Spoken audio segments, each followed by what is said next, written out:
لله الذي هدانا لهذا وما كنا لنهتدي لولا أن هدانا الله وما توفيقي إلا بالله وما توكلي واعتمادي واعتصامي إلا على الله صلوات الله وسلامه عليه على حبيبنا المصطفى وعلى رسولنا الكريم صلى الله عليه وسلم وعلى آله وصحبه ومن تبعهم بإحسان إلى يوم الدين. اللهم فقهنا في الدين وعلمنا التأويل. اللهم إنا نسألك حبك وحب من يحبك وعمل الذي يقربنا إلى حبك واجعل حبك أحب إلينا ومن أهلنا ومن أنفسنا ومن الماء البارد على الظمأ. ربنا زدنا علما ينفعنا. اللهم إنا نسألك علما نافعا ونسألك رزقا طيبا وعملا متقبلا. اللهم افتح علينا فتوح العارفين بحكمتك. اللهم افتح علينا حكمتك وانشر علينا من قلائل رحمتك يا أرحم الراحمين. ربنا يسر ولا تعسر وتمم بالخير والحمد لله رب العالمين. Baik, muslimin dan muslimat rahimani wa rahimakumullah. Alhamdulillah pada pagi ini Allah izinkan kita dan berikan pada kita kesempatan untuk kita sambung balik bacaan kitab Ringkasan Riyadhus Shalihin ke kali yang seterusnya. Saya masih dari tertukar kitab bagi disebut kitab Penawati. Baik, tapi disebut dengan kitab Penawati dia jadi serasi ya. Kalau keluar rumah je, kalau ingat rumah je ingat Penawati. Sejak tu sampai Penawati tu keluar. Lupa dah cek semalam apa namanya akhir Ismail dah telefon, dia tak ingat apa nama kitab apa yang dia sebut. Pagi ni dia lupa lagi Penawati. Baik, macam mana nak bagi ingat? Lupa tadi, tapi macam mana nak bagi ingat? Tip supaya ingat, tahu? Tak tahu? Okay, nak bagi ingat, jangan lupa lah. Jangan lupa, insyaAllah ingat. Baik, apa balik? Pagi ini kita nak baca tentang satu topik, iaitu sambungan daripada topik yang kita telah berbaca sebelum ini, iaitu tentang menggapai ataupun mencapai kasih daripada Allah Subhanahu wa Ta'ala. Baik, untuk nak menggapai kasih daripada Allah Subhanahu wa Ta'ala ni ada beberapa perkara. Kalau siapa yang rajin teliti sama ada ayat-ayat Al-Quran ataupun hadis-hadis Nabi sallallahu alaihi wasallam, dia pasti akan tahu akan jawapan. Dia sendiri akan tahu jawapan bagi soalan, iaitu bagaimana nak menggapai kasih sayang daripada Allah Subhanahu wa Ta'ala melalui beberapa perkara. Baik, tak payah sebut banyak-banyak, saya sebutkan 3 cukup memadai, 3 bagi kita untuk tahu. Baik, cara macam mana kita nak menggapai kasih daripada Allah Subhanahu wa Ta'ala? Yang pertama adalah melalui, kalau saya baca ayat ni, cuba buat tulisan. Qul in kuntum tuhibbunallah fattabi'uni yuhibbukumullah. Siapa dah jawab? Surah Baqarah. Siapa dah jawab? Qul in kuntum tuhibbunallah fattabi'uni yuhibbukumullah. Saya terjemahkan, sekiranya kalian kasih akan Allah, maka ikutlah aku dan sehingga kalian akan dikasihi Allah. So jawapannya ulang balik. Jadi kita nak menggapai kasih daripada Allah ni ada 3. Menggapai cinta Allah. Menggapai cinta Allah. Menggapai cinta Allah ada 3. Yang pertama, yang kedua, yang ketiga. Yang pertama, yang kedua, yang ketiga. Baik, kita ambil yang pertama terlebih dahulu. Ayat dia, qul in kuntum tuhibbunallah fattabi'uni yuhibbukumullah. Katakan pada mereka, wahai Muhammad, kalau kamu cintakan Allah, ikut aku dan saya kalian akan dikasihi Allah. Baik, apa jawapannya kat itu? Ya, ikut Nabi. So, jawapan dia untuk dapat cinta Allah mesti kena ikut Nabi. Ikut Nabi Nabi sallallahu alaihi wasallam. Itba'ur Rasul, disebut dalam bahasa Arabnya itba'ur Rasul. Mesti kena ikut Nabi. Ikut Nabi automatik dapat cinta Allah. Sebab apa nanti? Fattabi'uni yuhibbukum Allah. Ikut aku, kalian akan dikasihi oleh Allah. Nah, sebab tu siapa yang ikut Nabi automatik dia telah mendapat satu bahagian daripada cinta Allah Subhanahu wa taala. Baik. Okey, ada sahabat sila ikut. Okey, ahlan wa sahlan. Baik, kita. Okey, sama balik. Apa tadi kita cerita? Okey, sekarang kita berbincang tentang satu topik. Topik kita tentang macam mana kita nak menggapai cinta Allah. Baik, hadis ni cerita satu bahagian, tapi saya nak sambung dengan bahagian yang lain. Salah satu cara kita nak menggapai cinta Allah adalah dengan itba'ur Rasul, ikut Nabi sallallahu alaihi wasallam. Next, yang kedua. Baik, yang kedua ni pula kita nak mencapai cinta Allah adalah dengan apa? Iaitu dengan apa yang dikatakan dengan doa, minta. Pohon dekat pokok. Pohon ni maksudnya doa. Okey, doa. Baik, apa doa kita boleh minta ni supaya Allah kasih kat kita ni? Ada tak tuan-tuan pernah minta doa dekat Allah? Kita nak minta doa, ya Allah, anak nak ambil SPM, ya Allah nak masuk kerja, ya Allah nak kahwin, ya Allah nak tu sekian-sekian tu. Tak pasal dunia ni. Ada tak orang yang berdoa ketika dia bangun di tengah malam, dia kata kepada Allah, ya Allah, kasihilah aku, kasihanilah aku, ya Allah, rahmatilah aku, ya Allah, sayangilah aku, ya Allah. Pernah tak kita minta doa yang macam tu? Kadang-kadang mungkin ada di antara kita tak pernah minta pun, walaupun sekali. Baik. Yang kedua, Ustaz nak minta tapi tak reti nak minta macam mana. Yang ketiga, ada tak cara macam mana? Kok-koklah kalau ada panduan yang boleh kita jadikan sebagai panduan untuk kita nak minta ni supaya Allah kasih kat kita ni.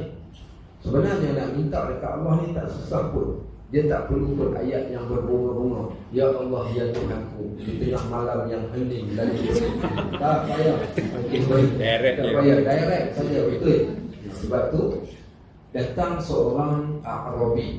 A'rabi ni orang Arab Badui yang tinggal di kawasan pedalaman. Dia tak ada ilmu yang banyak, tapi dia ada semangat. Orang A'rabi ni adalah orang yang bersemangat. Kalau dia kata nak, rimau boleh dia tangkap. Okey, baik, kata orang Arabi ni, orang tengah hidup tengah padang pasir. Baik. Satu hari Arabi ni dia mai jumpa Nabi SAW daripada satu jarak perjalanan yang amat jauh. Bila dia mai jumpa Nabi, dia tanya satu soalan, ya Rasulullah, wahai Rasulullah, aqribun Rabbuna fanunaji am ba'idun Rabbuna fanunadi. Baik, dia kata, wahai Rasulullah, adakah Tuhan kita itu Tuhan yang dekat dengan kita? Kalau sekiranya Tuhan itu dekat, aku nak berbisik.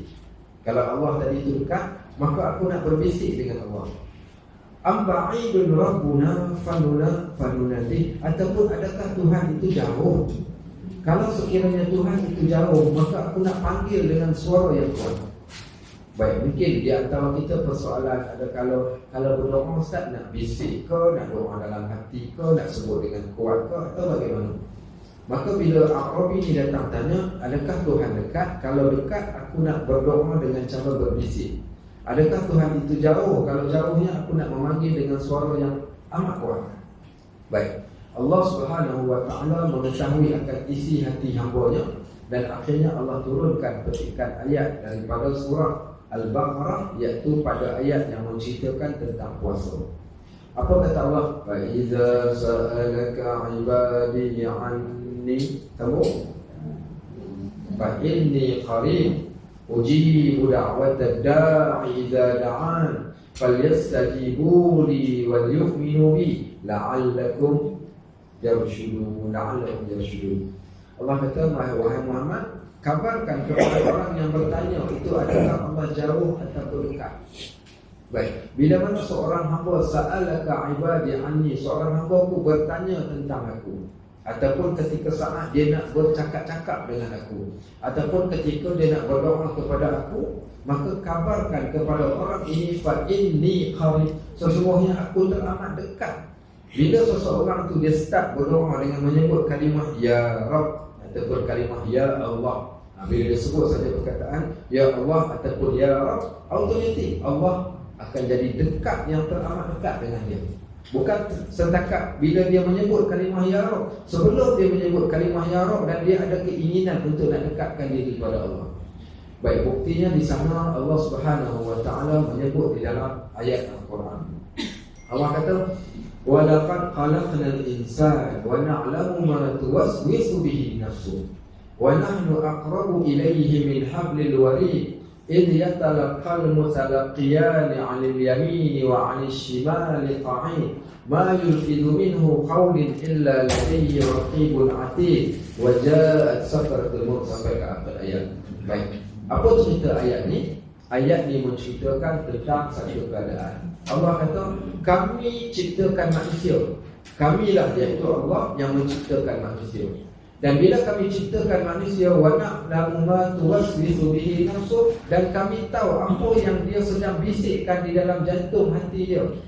Baik, nak cerita Allah dekat ni macam mana? Allah mengetahui apa yang kita bisikkan sebelum keluar perkataan itu menjadi kata-kata pun Allah telah pun mengetahui. Kerana ya'lamu kha'inatal a'yun wa ma tukhfi sudur. Allah mengetahui apa yang ada di sebalik mata, dan Allah juga mengetahui apa yang ada di dalam jantung hati manusia. Baik, Allah kata kami mengetahui apa yang dibisikkan. Kenapa Allah tahu? Wa nahnu aqrabu ilaihi min hablil warid. Kerana kami lebih mengetahui dan kami tahu itu lebih, kerana kami dekat dengan manusia ini lebih dekat berbanding obat leher. Baik, kita ni ada satu benda kat kongkong kita ni, dia bagi kotak suara. Kat kongkong kita kotak suara, tak saya cuma masukkan tangan tengok dalam tak? Ada kat tengah ni. Cuma masukkan tangan tengok ada ke tak ada. Okey, baik. So setiap kita ni ada kotak suara. Kotak suara ni fungsinya nak mengeluarkan perkataan yang kita fikirkan, dia keluarkan jadi butiran perkataan. So Allah kata kami lebih dekat berbanding orat leher. Maksudnya sebelum kamu bercakap, keluar suara daripada kerongkong kamu, maka Allah telah pun mengetahui. Nak cerita dekatnya Allah. So bila kamu tanya di mana Allah, maka automatik Allah mengatakan kami dekat sangat-sangat dengan kalian. Dan kami uji da'wat da'i idza da'an. Kami menjawab setiap doa yang kalian pohonkan ketika kalian doa. Maknanya Allah jawab. Tuan-tuan baca surah Al-Fatihah tiap-tiap hari. Baik, bila kita baca surah Al-Fatihah ni, tuan-tuan tahu tak surah Al-Fatihah yang kita baca tu Allah jawab. Walaupun 100 kali kita baca 100 kali lah Allah jawab. Kenapa Allah jawab waktu kita baca surah Al-Fatihah? Tahu ke tak tahu? Pasal apa? Ketika kita baca surah Al-Fatihah tu Allah jawab. Kenapa Allah jawab waktu kita baca surah Al-Fatihah? Pasal apa? Kenapa dia jawab? Jadi waktu kita baca surah Al-Fatihah ni Allah jawab. Pasal apa Allah jawab waktu kita baca surah Al-Fatihah? Siapa tahu? Tak tahu? Tak tahu? Ya, makcik soalan. Boleh? Kita baca dalam solat. Baik, kita baca dalam solat, so Allah jawab lah. Tak kira luar solat pun Allah akan jawab. Allah tetap jawab. Kenapa Allah jawab bila kita baca surah Al-Fatihah? Di situ letaknya kita memuji-muji tentang keagungan Allah. Okey, kat situ kita memuji-muji akan keagungan Allah. Betul separuh. Okey, betul separuh. Ada separuh lagi tak sampai. Okey, dah betul dah separuh. Okey, jawapannya kerana surah Fatihah itu dibahagikan kepada dua bahagian. Separuh daripada surah Fatihah adalah pujian, separuh yang kedua adalah doa. Okay, so disebabkan kenapa Allah jawab waktu kita baca surah Fatihah? Kerana surah Fatihah itu ada dua. Yang pertamanya adalah pujian. Bismillahirrahmanirrahim. Hamadani abdi. Allah kata hamba-Ku sedang memuji. Alhamdulillahirabbil alamin. Hamba-Ku memuji-Ku lagi. Ar-Rahmanir-Rahim, kita puji Allah lagi. Maliki yaumiddin, kita puji Allah lagi. Separuh surah Fatihah itu pujian kepada Allah. Setiap pujian termasuk ketika saat seorang itu dia menyebut kalimah Ya Rabb, Tuhan, maka automatik Allah akan jawab. Sebab tu bila kita baca surah Fatihah, ada jawapan di sebalik surah Fatihah sampailah kepada ayat Iyyaka na'budu wa iyyaka nasta'in. Kepada Engkau kami sembah dan kepada Engkau kami memohon pertolongan. Baru mention kepada Engkau kami mohon pertolongan. Apa jawab Allah ketika waktu tersebut? Wa li'abdi fima sa'al. Bagi hamba-Ku apa yang dia minta. Bagi hamba-Ku apa yang dia minta. Maknanya waktu itu juga Allah jawab. Tu surah Fatihah tu. Lepas tu kita nak katakan bagaimana kalau kita mengetahui akan hakikat ini, naklah kita ni sentiasa menyebut-nyebut akan nama Allah, sama ada ketika kita senang ataupun kita susah, kerana setiap sebutan kita akan ada jawapan daripada Allah Subhanahu wa taala. Baik. So, apa yang kedua? Yang kedua ni kita nak pohon. So macam mana kita nak pohonlah macam mana sekalipun, mintalah doa kepada Allah supaya Allah kasih pada kita. Di sana ada beberapa doa yang warid di sisi sunnah yang boleh kita jadikan doa. Satu riwayat daripada Ali radhiyallahu an, yang kedua hadis Abu Hurairah radhiyallahu an. Baik, saya ambil mulakan terlebih dahulu dengan hadis riwayat daripada Ali radhiyallahu an yang beliau telah pernah mendengar Nabi SAW berdoa kepada Allah dengan satu doa. Tadi pun waktu kita nak mulakan kuliah kita ni pun saya bacakan doa tersebut. Apa dia doa dia? Allahumma barik lana bima razaqtana wa qina adzabannar. Baik, bukan doa tu, tapi doa apa? Allahumma inna nas'aluka hubbak. Siapa yang kajian cari Google apa tak kisahlah, nanti masukkan dalam grup WhatsApp kawan-kawan sahabat kita yang lain dia boleh dapat. Allahumma inna nas'aluka hubbak, ya Allah kami pohon cinta-Mu. Awal-awal doa ni dah mention dah, Nabi minta pada Allah, Allahumma inna nas'aluka hubbak, ya Allah kami pohon akan cinta-Mu, ya Allah, minta cinta Allah. Sebab tu saya kata nak menggapai cinta Allah, kena pohon, kena minta. Next lagi, wa hubba man yuhibbuk, ya Allah kami juga pohon cintakan. Okey, baik. Cintakan siapa? Cintakan orang-orang yang engkau cintai. Siapa dia? Nabi SAW. Siapa dia? Para nabi-nabi. Siapa dia? Para salihin. Maka kita jadikan, biarkan Allah jadikan kita ni orang yang bukan sekadar kasihkan Allah, Allah kasih dekat kita, bahkan kita juga kasih pada semua makhluk yang Allah kasih dekat dia. Baik, kemudian wa hubba amalan yuqarribuna ila hubbik, ya Allah kami pohon sangat-sangat jadikanlah kami ini kasih kepada amalan yang menyampaikan kami kepada cinta Kamu. Yang ni yang nombor 3 ni. Daripada sini dah minta dah untuk yang nombor 3. Sekarang kita masuk yang nombor 3. Ya Allah kami minta kami ini jadi cintakan pada amalan yang menyampaikan kami kepada cinta Kamu. Baik, sampai macam tu sekali doa yang Nabi SAW pohonkan pada Allah. So, kita dapat nak menggapai cinta Allah ni melalui 3. Yang pertama, ikut Nabi, ayat tadi. Yang kedua, berdoa kepada Allah, minta supaya Allah kasih dan kita juga kasih kepada Allah sebagaimana doa yang warid. Baik, ada satu lagi ketiga. Doa Abu Hurairah radhiyallahu anhu. Abu Hurairah ni bila dia dah tengok mak dia masuk Islam, dia dah seronok sangat-sangat dah dia, sebab dia minta doa supaya Nabi doakan mak dia masuk Islam. Bila mak dia masuk Islam, dia jadi seronok sangat-sangat. Tapi seronok-seronok dia pun dia tahu dalam dunia ni ada benda yang mahal. Dalam alam ni ada benda yang mahal. Yang mahal ini kadang-kadang kalau dia mungkin minta tak dapat, mungkin dia nak orang yang lebih mulia untuk mintakan bagi dia. Baik, apa dia yang paling mahal ni? Tuan-tuan tak guna hidup dekat dunia, tuan-tuan jadi orang paling kaya dekat Bukit Luang. Apa dia dekat Bukit Luang? Ini saudara apa? Karika Pesi. Okey, tuan-tuan kaya yang amat, subhanallah, kaya sungguh. Duit tu kadang dia tak tepi jalan macam tu saja, punya kaya. Baik, apa guna kalau kaya macam Kak Pema, tapi Allah tak pandang pun pada dia, Allah tak kasih, Allah tak cinta pun. Apa guna kaya ataupun ada kuasa seumpama Fir'aun, tapi Allah murka. Apa guna kaya sebagaimana Qarun, tetapi dilaknat oleh Allah. Apa guna orang yang cantik, seumpama kita kata sesiapa saja yang cantik, tapi jauh daripada rahmat Allah. Maka disebabkan itu, ya Abu Hurairah ni dia tahu dalam dunia ini ada benda yang mahal. Yang mahal ini sukar nak dimiliki. Maka nak miliki macam mana? Minta dan buat. Maka dia nak minta takut tak diperkenankan. Dia minta supaya orang yang lebih aula untuk meminta. Siapa dia? Nabi kita Muhammad SAW. Baik, pergi jumpa Nabi SAW. Ketika dia jumpa Nabi, dia kata, ya Rasulullah, aku nak minta tolong pada engkau wahai Rasulullah, tolong doakan, minta kepada Allah supaya Allah kasih padaku. Pohonkan pada Allah supaya Allah kasihkan kepada aku ni, dan aku ni dikasihi oleh seluruh orang yang beriman. Maka Nabi SAW pun terus berdoa untuk Abu Hurairah kerana kebaikan dia pada waktu tersebut. Apa doa Nabi SAW? Allahumma habbib ila ubaitika hadha Abu Hurairah wa ummuh wa habbib ilaihi man mu'min.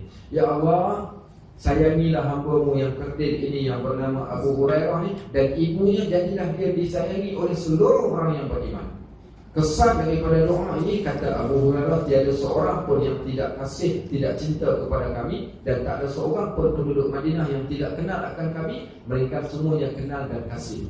Disebabkan doa itu tadi. Sebab tu bila kita tengok, dan kita tengok anak-anak kita nakal ke, anak-anak jiran ke, siapa sekalipun, jangan dilaknat, jangan dimarahi, jangan diteking, jangan dihentik, jangan diucapkan perkataan yang tidak elok, tapi mohonlah yang baik-baik. Satu kisah, ceritanya Syekh Sudais, Imam Masjidil Haram tu kan, dikatakan waktu kecilnya dia seorang anak yang nakal. Bila dia nakal, tahu mak dia cakap apa kat dia? Aku sumpah hang jadi Imam Masjidil Haram. Aku sumpah hang jadi Imam Masjidil Haram. Sungguh jadi Imam Masjidil Haram. Maksudnya dia tak kata lah sumpah pun, tapi dia doa pada Allah, doa yang baik-baik untuk kebaikan pada anak dia yang nakal ni. Artinya sungguh Allah perkenankan pada waktu tersebut. Lepas tu ucapkan benda yang baik, minta Allah kasih dalam bentuk doa. Baik. Next, yang ketiga, apakah cara kita nak menggapai cinta Allah? Maka jawapannya adalah berada di dalam hadis yang kita nak baca.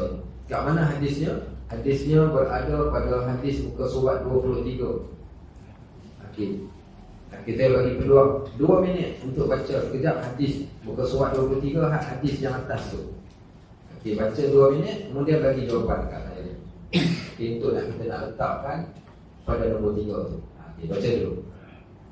Muka surat 23. Muka surat 23, hadis yang kat atas tu, kemudian baca sekejap, lepas tu ceritakan apa jawapan saya nak letak kat nombor 3. Saja kita bagi tugas. Yang ni kerja di kelas, bukan kerja di rumah. Okey, siapa dah dapat kan? Siapa yang dapat apa yang saya dapat?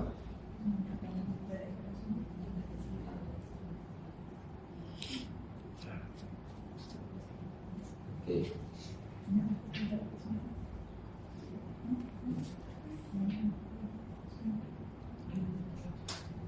Hadis itu panjang, tapi nak satu kesimpulan tadi. Apa benda yang boleh kita buat supaya kita dapat gapai cinta Allah? Oh, Haji tak ada buku. Tak apa. Haji tak ada buku.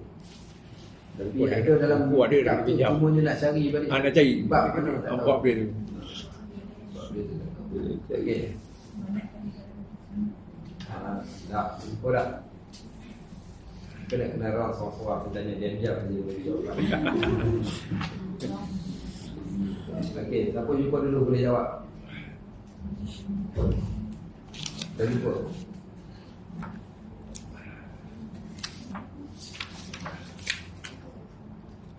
Kita bacakan hadis dia. Saya dulu-dulu mula-mula baca hadis ni memang susah nak faham, tak erti. Nak faham, tapi bila dah kita dapat kaedah cara macam mana nak memahami hadis, bila belajar tu guru kita tiap-tiap kali mengajar dia gunakan konsep yang sama. Bila kita tengok hadis tu, kita dah boleh tahu dah apa yang kita perlu keluarkan daripada hadis. Okay. So hadis ni dia ada satu jawapan umum dan ada jawapan yang khusus. Ada satu poin yang poin tu menyeluruh. Ada poin yang boleh tu pergi by perkataan ataupun organ. Tapi nak ambil satu poin, macam mana untuk kita letakkan nak menggapai cinta Allah, kita letakkan nombor 3. Ya. Apa dia? Okey. Jangan kita pada sunat. Okey. Jika dia minta sesuatu, Allah akan tolong. Okey, boleh tapi panjang. Tak boleh susah. Allah suruh kita berdoa seperti Nabi minta kasih sayang. Okey, Allah suruh berdoa kat mana kat dalam ni dia suruh berdoa ni? Jika dia minta kesenangan, niscaya. Okey.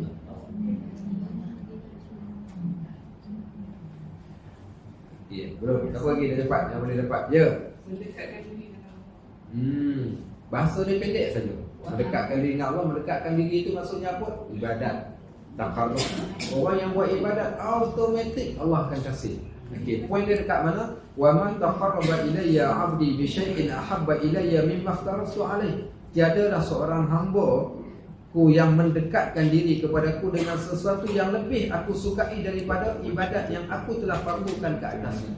Maknanya bila dia buat satu ibadat yang fardu ni, automatik Allah akan kasih dekatnya. Sebab ibadat itu menjadikan kita dekat. Okey, menjadikan kita dekat. Baik, kemudian bila mana aku cinta kepada, kemudian apa dia buat lagi? Wa ma yazalu 'abdi yataqarrabu ilayya bin nawafil hatta uhibbah. Kemudian dia tambah lagi yang fardu ditambahkan dengan sunat. Pendek kata betul lah, buat ibadat fardu, buat ibadat sunat, kita dapat menggapai cinta Allah. Tapi poinnya adalah orang yang melaksanakan ibadat secara istiqamah. Okey, bila dia buat ibadat secara istiqamah ni, automatik dia akan dapat menggapai cinta Allah, iaitu dengan bentuk ibadat yang istiqamah.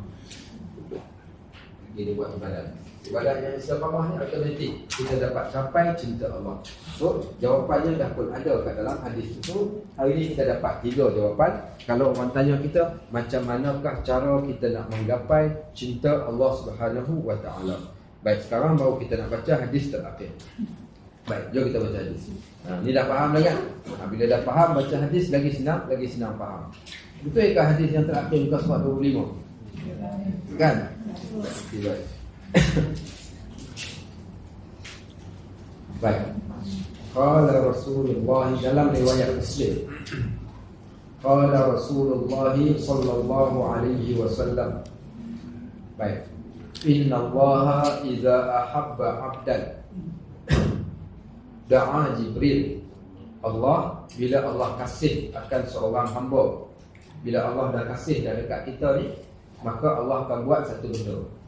Da'a Jibril, Allah akan memanggil Jibril. Bila Allah kasih kat kita, Allah akan panggil Jibril. Faqala, dan berfirman Allah kepada Jibril, inni uhibbu fulanan, sesungguhnya aku amat kasih ataupun aku mencintai seseorang, si fulan binti fulan ataupun si fulanah binti fulanah. Fa ahibbah, wahai Jibril, maka cintailah dia. Bila Allah cinta dekat seorang ni, Allah akan panggil Jibril. Kenapa panggil Jibril? Kerana Jibril makhluk Allah yang paling dekat dengan Nabi SAW, dengan Allah Subhanahu wa taala. Dan Jibril ini adalah ketua bagi para malaikat yang menyempurnakan setiap urusan. Baik, ketua bagi para malaikat. Baik. Kemudian fayuhibbuhu Jibril. Dan Jibril ini apa sahaja yang Allah cintai, apa sahaja yang Allah kasih, automatik bila dia tahu, dia akan kasih dan cinta juga. Contoh, sekarang tuan-tuan sedang berada di rumah ngaji Bukit Beruang. Semua duduk di dalam majlis ilmu.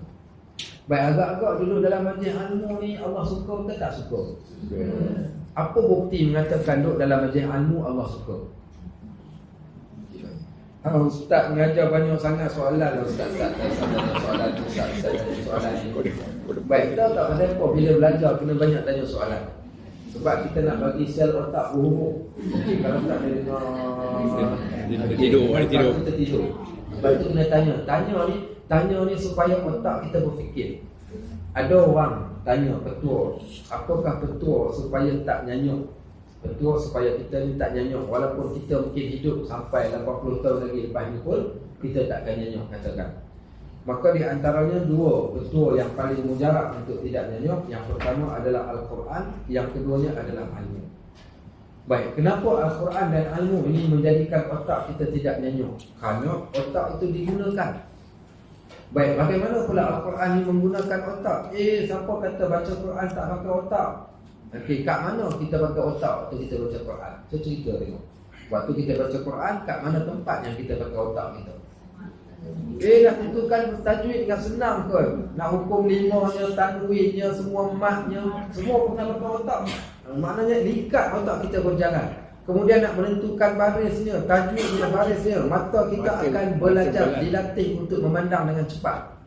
Baik, kalau buat benda lain kita perhati, tengok jauh-jauh. Tapi tidak, bagi Al-Quran, tuan-tuan kena percepatkan memandang. Dan waktu tersebutlah seumpama otak kita akan likat berjalan. Kenapa? Kerana nak tentukan baris atas, baris bawah, baris mati. Mata akan memandang dengan tepat dan kita tak boleh pandang ke arah yang lain. So di sini dia latih, rangsang otak tadi itu sentiasa bekerja. Dan ini yang menjadikan otak itu tidak akan mati. Tidak akan mati sehingga kan Allah sebut dalam Al-Quran, wa kadzalika auhayna ilaika ruhan min amrina ma kunta tadri mal kitab walal iman. Yang demikian itu kami turunkan kepada engkau wahai Muhammad Al-Quran yang disifatkan dengan sifat roh. Roh ni menghidupkan jiwa, menghidupkan akal dan menghidupkan otak kita waktu kita baca Quran. Baik, next, yang kedua ilmu. Bagaimana ilmu ini memelihara otak sehingga orang yang banyak belajar menjadikan dia tidak akan nyanyuk. Karena ilmu memerlukan kepada berfikir. Ilmu tanpa berfikir dia akan jadikan kita, orang Melaka panggil mandor. Tahu mandor? Tak pernah dengar? Okay. Mandor, bahasa apa mandor ni? Bahasa orang utara. Orang utara duduk Melaka. Mandor ni bahasa mudahnya slow lah, slow. Otak yang slow, otak yang jumut, otak yang beku. Otak yang beku, dia malas berfikir. Bukan lembam, bukan lembam. Lembam macam tu lah. Orang yang lembam. Orang yang malas berfikir. Dia boleh berfikir tapi malas nak fikir. So malas nak fikir, dia tak rangsang otak dia. Sebab tu bila orang menuntut ilmu, walaupun ilmu akademik, sebab tu kalau kita tengok orang yang pandai mat, orang yang pandai mat ni biasanya orang yang pandai merancang dalam kehidupan, hidup dia sukses sebab otak dia sentiasa dirangsang untuk menyelesaikan permasalahan mat tadi, kira-kira tu tadi. Begitu juga dengan orang yang kita katakan yang sentiasa menggunakan otaknya untuk membaca, antaranya orang kata kenapa Tun Mahathir walaupun nampak dah sikit. Dia kata rakaman tak boleh. Mahathir apakah hari umur 98 98 tahun. Tapi 99 tahun fizikalnya mungkin lemah sedikit, tetapi seumpama otaknya masih boleh digunakan. Kenapa jadi macam tu? Sebab dia guna. Bila digunakan, bayangkan tengok kalau siapa nak nyanyuk cepat, angkat tangan, saya nak bagi ketua. Siapa yang nak nyanyuk cepat, angkat tangan, kita nak bagi ketua. Ketua dia pun tengok balik ke rumah, tengok sinetron tiap-tiap hari. Pukul 2, pukul apa sinetron pukul apa? Tahu tak jawab. Baik, tengok sinetron tiap-tiap hari. Cukup dia menumpulkan otak. Bukan sekadar menumpulkan otak, jadikan otak kita jam. Kenapa? Kerana dia banyak mengajarkan pada kita unsur negatif. Bergaduh adik-beradik, yang kaya tindas miskin, yang miskin kianat dengan orang kaya, kemudian cinta yang terhalang lah, kemudian cinta. Ini semua benda yang memandulkan otak. Benda yang memandulkan otak kita, akhirnya apa berlaku? Akhirnya otak kita tak fikir pergi jauh dan kita suka memikirkan benda negatif. Bayangkan kalau kita selalu duk tengok benda yang negatif. Contoh drama, pukul 7 petang pun sama je. Drama yang waktu tu ceritanya cerita bergaduh, cerita cinta, cerita dengki, cerita korak. Jadi otak kita sentiasa berada pada benda yang negatif. Sampailah satu hari kita duk tengok cerita orang bergaduh. Satu hari kawan kita lalu kat depan rumah kita. Dia pergi rumah jiran. Dan dia pun tak perasan kita pun tepi pasal bunga tu relax. Pagi hari makan nasi. Dia lalu dia tak toleh ke rumah kita. Dia terus berjalan. Waktu tu setan pun datang situ. Kau tengok. Dia bawa keluar daripada rumah sebelah. Kemudian dia lalu depan rumah kau, dia tak pandang. Kalau tak mumpat saja je tu, mesti pergi mumpat pasal kau. Dia pun tu saja-saja terkeluarlah idea nyanyilah satu lagu. Lagu apa dia nyanyi? Anak rusanani baru tubuh ekor, apa salah kami lalu tidak tegur. Kan? Pernah dengar lagu tu? Tak pernah dengar? Tak pernah dengar? Haji pernah dengar lagu tu? Tak pernah dengar? Macam mana saya hafal lagu tu, lagu klasik. Lagu lama-lama dulu. Orang dulu kalau dia nak tegur orang, dia tak tegur secara direct, tapi dia tegur dalam bentuk lagu, dalam bentuk pantun. So anak rusanani kononnya cantik sangatlah anak rusanani ni. Baru tumbuh ekor. So dia seronok, dia jalan tu dia gerakkan ekor dia. So soalan dia, apa salah kami lalu tidak tegur, apalah yang aku buat rasa-rasa kau lalu kat depan rumah aku tak pandang ke rumah aku. Orang dulu dia tak ada apa, hiburan itulah hiburan dia. Apa tujuan dia rasa macam tu? Dia rasa bila tiba-tiba dia nampak ada dua orang sedang bercakap, tiba-tiba dia terasa mungkin bercakap tentang aku. Sedangkan setan yang hasut dia. Tapi poinnya, sebab jiwa ni tak ada pengisian dan terlalu banyak unsur yang negatif, sehingga kan semua benda dia akan suka jadikan halakan pada negatif. Akhirnya otak yang macam ni tak lama pun, akhirnya otak ni akan rosak kerana dia tak dibajai, otak ni tak disiramkan, otak ni tak ada benda yang menghidupkan dia, kerana dihidupkan otak dengan benda yang bermanfaat. Dan dimatikan otaknya bila dimasukkan racun ataupun benda yang tidak elok. Even air yang kita minum pun, kalau tiap-tiap hari minum air klorin, Kan ada kesan. Ini kan pula kita katakan kalau orang yang meminum air yang bersih. So itulah nisbah dia. Sebab itu nak jadikan otak kita otak yang sentiasa hidup, maka antaranya ilmu dan Quran. Baik, next. Soalan kita tadi kembali balik. Bila kita duduk kat dalam majlis ilmu ni, agak-agak ni apa yang Allah kasih tak? Of course lah Allah kasih kan. Macam mana cara Allah kasih dalam orang yang duduk dalam majlis ilmu ni? Buktinya apa? Antaranya ada malaikat. Dan bagaimana bila katakan tadi Allah kata dekat Jibril, Jibril, aku kasih kepada mereka ni, engkau kena kasih. Jibril kata aku kasih kepada mereka. Macam mana malaikat ni jadi suka pada kita ni? Malaikat ni dia boleh tengok kita dan dia boleh tahu apa yang kita buat. Allah berikan akses kepada para malaikat untuk tahu. Antaranya bila malaikat yang berjalan timur, barat, atas, bawah, ada saja malaikat yang bekerja, termasuk malaikat yang duduk di samping kita ni. Malaikat ni apa dia buat?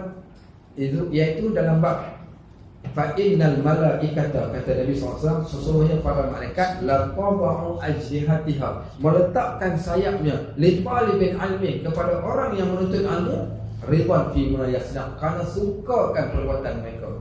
Malaikat yang sedang ada urusan yang sedang berjalan ni, bila dia tengok ada banyak ilmu, dia akan stop, dia akan berhenti kat situ. Kenapa berhenti? Menghormati akan orang yang sedang menuntut ilmu, kerana sayang dan kasih kepada mereka. Maknanya ada perbuatan yang menyebabkan malaikat kasih. Kalau malaikat kasih, of course Allah juga akan kasih kepada seseorang. Ini kepentingan terutama kita menarik perhatian para malaikat. Bila kita duduk dalam majlis ilmu, automatik kita menarik perhatian malaikat, sehingga malaikat akan berdoa kepada orang yang berada kat dalam majlis ilmu. So ini di antara contoh. Bila Allah kasih, Allah akan panggil malaikat. Apa dia? Jibril. Jibril pun kata, Jibril pun fa'ahibbahu, aku pun kasih. Maka Jibril pun jadi kasih kepada orang tersebut. Selepas Jibril juga kasih kepada orang yang disebutkan oleh Allah tadi, summa yunadi fis sama, kemudian dia akan memanggil. Dia akan memanggil, menyeru penduduk langit dengan berkata. Siapa dia ni? Jibril. Maknanya penduduk langit ni siapa dia? Siapa dia yang duduk kat langit? Ada lagi tak makhluk yang lain yang ada kat malaikat? Ada lagi tak? Nabi bukan Nabi. Okay, Allahu a'lam. Tapi sebagaimana gambaran, iaitu para malaikat berada di langit. Buktinya Allah sebut apa dia dalam Al-Quran? Alladzina yahmiluna al-'arsh wa man hawlahu yusabbihuna bihamdi rabbihim wa yu'minuna bih. Sesungguhnya di arasy Allah ni terdapat para malaikat yang berlegar, sedang bertawaf. Ada yang berzikir, beriman kepada Allah. Ada yang kerjanya bertasbih. Ada yang kerjanya memohon keampunan kepada penduduk di bumi untuk diangkatkan naik ke langit. Ada malaikat ni dia tunggu, dia perhatikan kita apa yang kita buat. Ada kebaikan yang kita buat, maka dia nak ambil muwafaqah daripada Allah tu, dia akan angkat kebaikan kita tu naik ke langit. Bukankah di sana ada hadis, ya ta'aqabul malaikatun bil lail wa malaikatun bin nahar. Malaikat ni silih berganti, kerja dia naik turun, naik turun, naik turun. Menunjukkan ada pergerakan di langit dan di bumi, iaitu perjalanan para malaikat. So apa malaikat ni buat? Malaikat ni sentiasa mendoakan kita pada setiap hari. Ada doa daripada malaikat dan ada respon daripada malaikat bila kita melakukan sesuatu. So malaikat Jibril ni dia panggil daripada langit. Apa dia kata? Innallaha yuhibbu fulanan. Sesungguhnya Allah kasih dan cinta kepada seseorang ini. Fa'ahibbu, kamu sekalian hendaklah kamu juga cinta kepada dia. Baik, fayuhibbuhu ahlus sama, semua penduduk di langit cinta kepada dia. Buktinya ada seorang tokoh daripada Ansar. Seorang tokoh daripada Ansar ini nama dia adalah Sa'ad bin Mu'az. Pernah dengar tak kisah Sa'ad bin Mu'az? Apa kisah Sa'ad bin Mu'az ni yang istimewa sangat? Apa pernah dengar ataupun ada poin tentang Sa'ad bin Mu'az? Seorang sahabat Nabi, hitam legam kulitnya, mengelit macam kasut polis tu. Bibir mulutnya tebal, rambutnya kerinting. Tetapi apa berlaku? Dia ni di antara orang yang istimewa, bukan sekadar di hati Nabi SAW, bahkan dia istimewa di sisi Allah, bahkan di sisi para malaikat. Apa yang berlaku? Diceritakan Sa'ad bin Mu'az, seorang lelaki yang tidaklah handsome, tiada rupa paras, walaupun dia ada kedudukan, dia angkat menjadi ketua kepada orang-orang Madinah. Dia pergi pinang anak dara orang ni, tak ada siapa nak terima dia ni. Pasal tak handsome.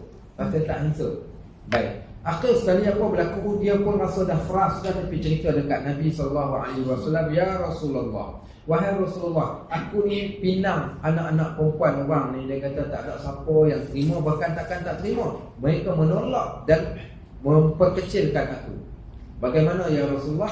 Kata Nabi SAW, pergilah pinang mana perempuan yang engkau nak dan kabarkan kepada mereka, sesungguhnya aku jamin engkau.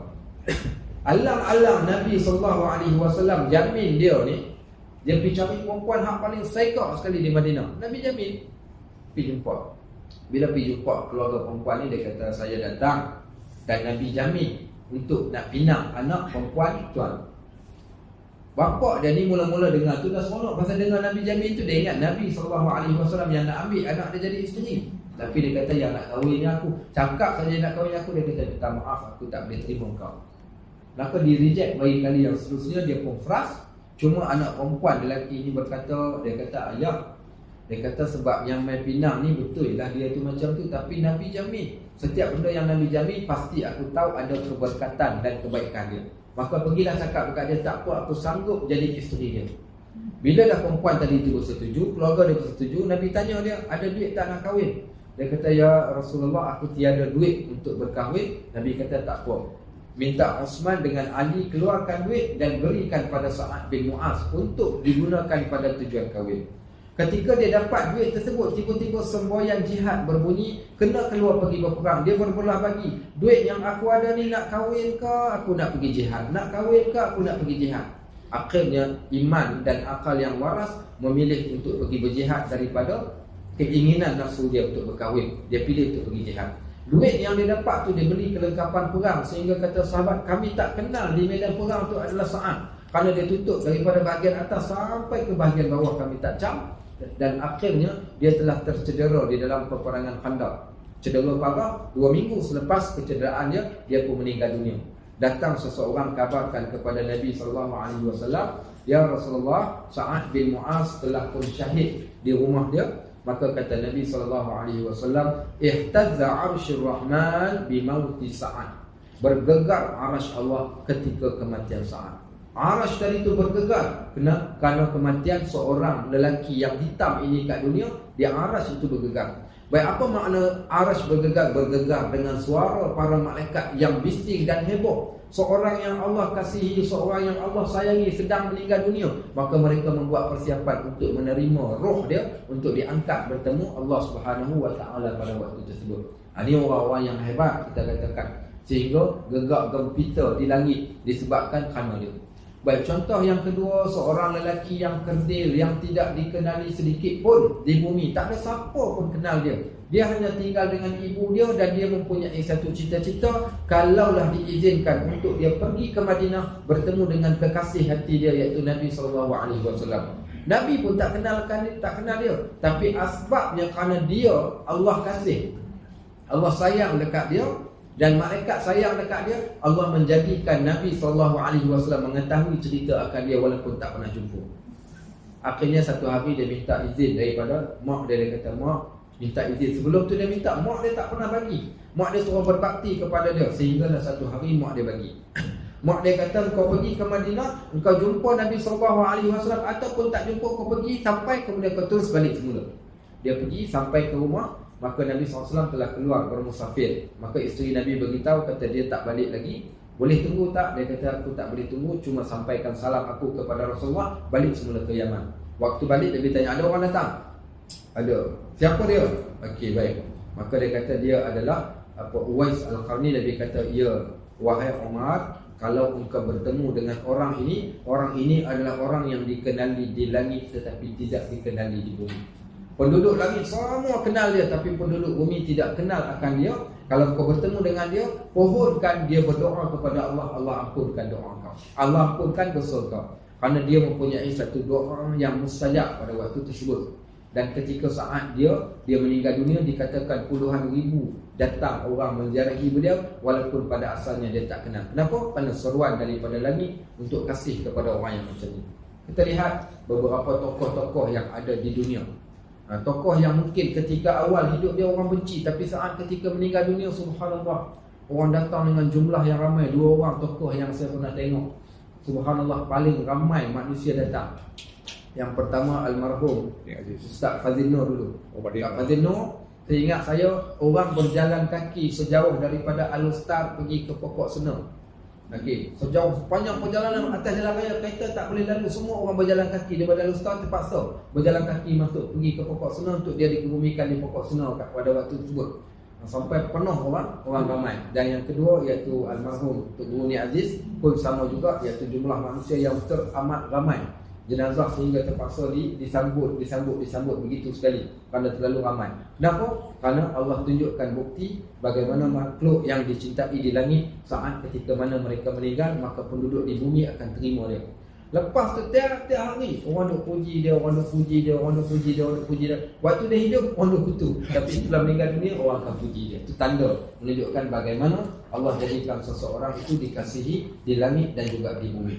Baik, kemudian dia pun seru. Maka serukan kepada penduduk langit, fa'ahibbuh, hendaklah kalian cinta kepada dia. Fayuhibbuhu ahlus sama, maka mencintailah dia akan penduduk langit. Summa yudha'u lahul qabulu fil ard. Kemudian apa berlaku? Maka pada waktu tersebut kecintaan itu diletakkan di atas muka bumi. Kecintaan yang ada dekat atas tadi diturunkan ke bumi. Al-qabul fil ard, menjadikan semua orang akan tertarik hati kepada dia. Tertawan, maksudnya akan kasih kepada dia. Wa idza abghadha 'abdan, yakni la minta wal a'yadu billah, Allah jauhkan daripada kita. Wa idza abghadha 'abdan, bila mana Allah murka terhadap seorang hamba, da'a Jibril, Allah pun panggil Jibril. Fayaqul, Allah berkata, inni ubghidu fulanan, wahai Jibril, sesungguhnya aku murka akan si fulan bin si fulan. Fa abghidhu, hendaklah engkau juga murka dan benci kepada dia. Fa yubghiduhu Jibril, maka Jibril pun benci dan juga murka kepada dia.